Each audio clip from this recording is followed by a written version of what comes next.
برادران وطن، آج میں آپ حضرات کے سامنے بیان کرنے کی کوشش کر رہا ہوں کہ علامہ انور شاہ کشمیری رحمۃ اللہ علیہ کا تحریک آزادی میں کیا کردار رہا ہے۔ یوں تو علامہ انور شاہ کشمیری اپنے وقت کے ایک بہت بڑے عالم گزرے ہیں۔ میں آپ کو بتاتا چلوں، جمعیت علماء کا 8واں اجلاس 1927 میں شاہ صاحب کی زیر صدارت پشاور میں منعقد ہوا تھا۔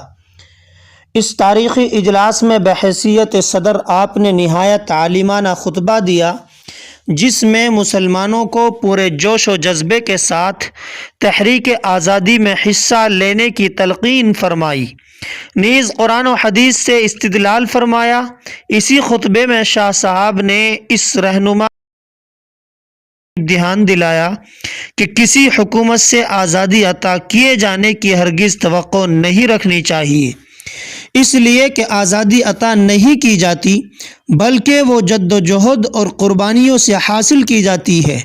مسلمانوں کی دیش بھکتی ثابت کرتے ہوئے شاہ صاحب نے فرمایا، ہندوستان جس طرح ہندوؤں کا ملک ہے، اسی طرح مسلمانوں کا بھی وطن ہے۔ ان کے بزرگوں کو ہندوستان آئے ہوئے اور یہاں رہتے ہوئے صدیاں گزر گئی ہیں۔ ہندوستان کے چپے چپے پر مسلمانوں کی شوکت کے آثار موجود ہیں، جو زبان حال سے مسلمانوں کی وطن سے محبت کی شہادت دیتے ہیں۔ مسلمانوں کو ہندوستان سے ویسی ہی محبت ہے جیسی کہ ایک سچے محب وطن کو ہونی چاہیے۔ گاندھی جی کو کسی اخبار کے ذریعے معلوم ہوا کہ ہندوستان کے نامور عالم دین مولانا انور شاہ نے لاہور کے ایک جلسے میں اپنی تقریر میں پیغمبر صلی اللہ علیہ وسلم کی ایک حدیث بیان کی ہے، جس میں 3 چیزوں کا ذکر کیا گیا ہے: پانی، گھاس اور نمک۔ آپ نے یہ حدیث لوگوں کو سنائی، یعنی کوئی بھی سرکار ان 3 چیزوں پر ٹیکس نہیں لگا سکتی۔ اس زمانے میں شاہ صاحب کا قیام گجرات کے مدرسہ ڈاب میں تھا۔ گاندھی جی نے جب ڈانڈی کی طرف مارچ کرتے ہوئے ڈابھیل کے قریب پہنچے تو مولانا حفظ الرحمن سیوہاروی، مفتی عتیق الرحمن عثمانی بھی ڈابھیل سے ڈانڈی تحریک میں شرکت کے لیے پہنچے۔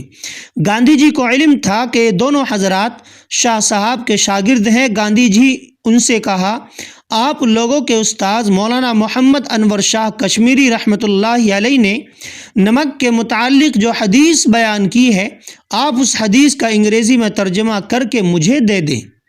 جب گاندھی جی نے یہ حدیث دیکھی تو خوش ہو کر بولے، میں نے نمک سازی کے لیے جو تحریک شروع کی تھی، اس کے لیے میں چاہتا تھا کہ مجھے کوئی روحانی اور باطنی مدد ملے، اس لیے مجھے بڑی بے چینی تھی۔ میرا ہردے یعنی اطمینان کی تلاش میں بے چین تھا۔